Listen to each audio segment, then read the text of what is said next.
Jarrett, just want to start with the block against Towns in the fourth quarter. Just first of all, what did you see on that play and what were you expecting? He's an excellent player going right. I feel like he got all his points going right. So the thing was to force him left. He's a weaker going into his left hand, but he's still good, and I just caught him at the right time. What was it like to kind of see the reaction in the aftermath? Like I saw Donovan run over you from the bench and kind of pick you up. Like, what's it like to make a play like that obviously you get into the postseason, it can have a huge impact if you're in a 7-game series? Yeah, I got mobbed on the floor. It's like all my teammates were around me. They were picking me up. They were yelling, screaming, excited. And, I heard the crowd as well. It just got everybody going. Evan. When did you know you're going to have to do the finger wag? I'm not going to lie. I saw Evan do it against Zubac. And I'm like, I got to get me one. That's fair enough. But in the first half, you guys didn't really have the energy at times. Your shots weren't falling. Was there a moment for you, at least you noticed in the second half, where just you guys kind of flipped the switch and just started to play your guys' brand of basketball? Yeah, and credit to them. They were hitting some tough shots in the first half. I think OG went 5 for 6 in the first half. I think the energy started kicking in at the end of the second quarter. We told ourselves, let's get it within 10, but we just kept going and going. We got it rolling, got some crucial stops, and then we carried that momentum into the second half.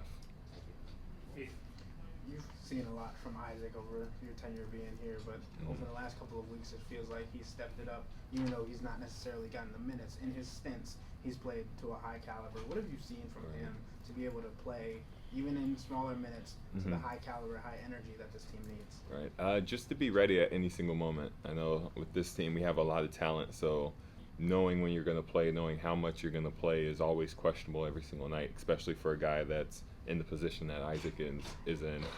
He's a defender, he's a three-point shooter, but it just feels like whenever he's on the court, he knows the matchup, he knows where to be at what time, and he's going to give it his all. DeAndre's only played with the core four for a select amount of minutes this season since the trade. How do you feel like he molds in with you guys and how that allows you guys to play explosive on both ends of the floor? I think you guys had like a net rate of 80 in today's game just with him alongside the core four. He's a long defender. He can defend anybody at any position. Just adding him to Evan and I with the guards, it's hard to get by, especially like if you get by him, he's going to be on your side ready to contest, and Evan and I are going to be on the defensive end protecting the rim. And on the offensive end, he's a great three-point shooter. I don't know his percentage, but it feels like every other shot is going in. He knows where to find his positioning. He knows where to find the open windows and just to be ready. How advantageous is it to have Evan as a help defender? Very. Having the defensive player of the year, having my back on every single play, it makes my job easier. I know that I can let my guy go by me, not feeling like, oh, he's going to get a layup, and then I'll just go take Evan's guy. It's kind of something that, not we've been working on, but something that just comes along with it. Obviously, you have plenty of reps with him at this point, but I feel like we haven't seen it as much, but there was a little bit of feed your local big man tonight. Yeah. Do you feel like that kind of got you guys going and getting into the paint going in the third quarter? I think so. I remember there was one play, he was bringing the ball up the court, and I said, I'm going to set a screen for him, just to get the action going, just to, feed my local big man, Funny story, we played spike ball today, a shoot-around, to get a warm-up. He was on my team, and let's just say we won every single game, so that's just the big man connection. How, and I apologize if you've gone over this already, but how do you think you're playing right now? Yeah, I think I'm playing pretty good. 21 points, and a couple rebounds. I think it's okay. Yeah. Yeah. Do you, Kenny talked post-game, and I agree with it, that you are trending in the right direction as you head into the playoffs. And you've spoken ad nauseum about the playoff 2 years ago, and then last year you were hurt. Right. So, how much are you looking forward to getting another chance at the playoffs, playing the way that you're playing? Like, looking forward to seeing how you can impact the series. All right. It's exciting. That's what we play for now. We're a team that has gotten better every single year, a team that has looking forward to further and further in the playoffs. And for me, it's just another time to showcase what I can do. I feel like every year I've had something happen in the playoffs to me, whether it's hurt or getting hurt. Yeah, it's always getting hurt. I'm just ready to showcase what I have. And then, as you know, a month ago, you were spending time at the close of games, not on the floor. Right. And now, like, you're closing games and bringing this team back from behind. I guess.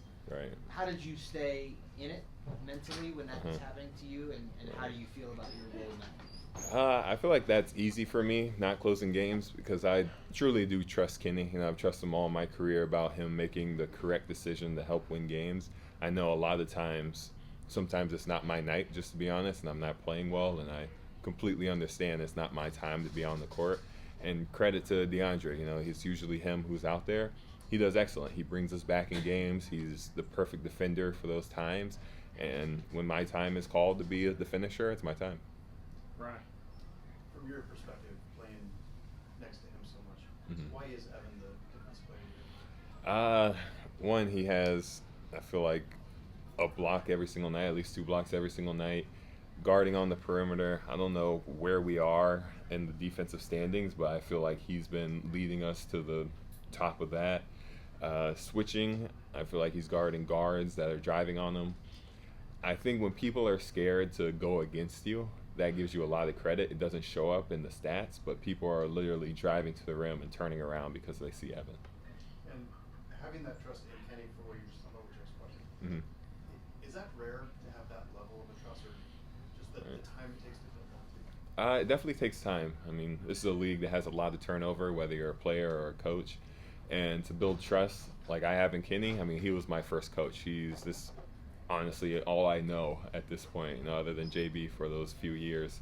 And I feel like every time I'm with him, we succeed in some way. We get better, we get closer to the goal we're trying to achieve.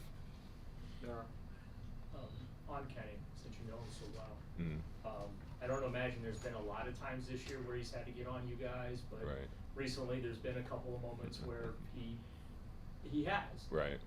Just what is it about him that his message resonates well enough that you guys immediately respond? I mean, you don't see that in pro sports a lot where, you know, players often respond to the coach as well as you guys do. Why is that? First, it's a respect thing. You know, we all respect Kenny, you know, and he hasn't let us down in a sense. He hasn't, like, every time he does something wrong, he takes responsibility for what he does. You know, he feels like he's not a player out there, but a part of the collective just as equally as every single player. And another thing, he doesn't do it often. So we know, like, when he does get honest about things, like, he truly means it, and we're truly slacking in that area. And grade your windmill dunk. You know, honestly, I was telling them I wanted to look like Bron, trying to bring it back. I looked at the replay, nothing close.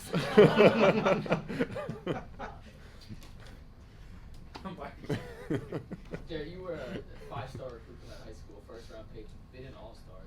You answered Joe's question. You have no ego whatsoever. It's kind of incredible to see someone in your position have literally no ego. Right. Is that just how you were raised? I'm more asking just out of curiosity. How do you handle that, I guess? I don't know how to ask questions. Yeah, appreciate that. You know, it's a good thing, I guess. But that's just who I am. I believe it's a team game. Obviously, you're gonna have your guys that are your superstars, but my thing is I'm gonna trust the coach and play under the coach till the buzzer goes off. You know, if I don't believe he's right, I'm still gonna do it. I'm just your Captain America. I'm your soldier to. I'm your soldier to come get on the mic. We're talking about how I'm a humble guy. Apparently, you know. You got something to say? Yeah. I'm doing the interview now. You know. What'd you think about the Jarrett Allen guy? Don't let that shit fool you. Jarrett Allen's not a humble guy. It's all a facade. It's for the public. No, I'm joking. This is one of, if not the selfless human being I've ever met. You see it on a night-to-night basis what he does, but you know he's really just caring about everybody else, and be trying to tell him to care about himself sometimes. Get self-care and take a game off, sit, enjoy the weather or something, whatever. But he don't do it. He wants to be there for us. So I love this guy, man. I love this guy. So that's all I got. You can go ahead and finish. I'll be over here. Jared, a real basketball note. Yeah, that's 10 grand out of my pocket. I gotta pay these guys to say that. And in football, your offensive linemen talk all the time about how they have to block differently for different quarterbacks. Right. In basketball, does the way you set screens and run dribble handoffs change with the guard or the other person you're running the play? Yeah, absolutely. Donovan likes to screen certain ways, you know, so that he can get to his pull-up. Darius likes his screen so he can get downhill to his floater. Max likes his screens to not even be screens. You know, I have a different type of screen for every single guy on the team to try to get them to their best percentage shot.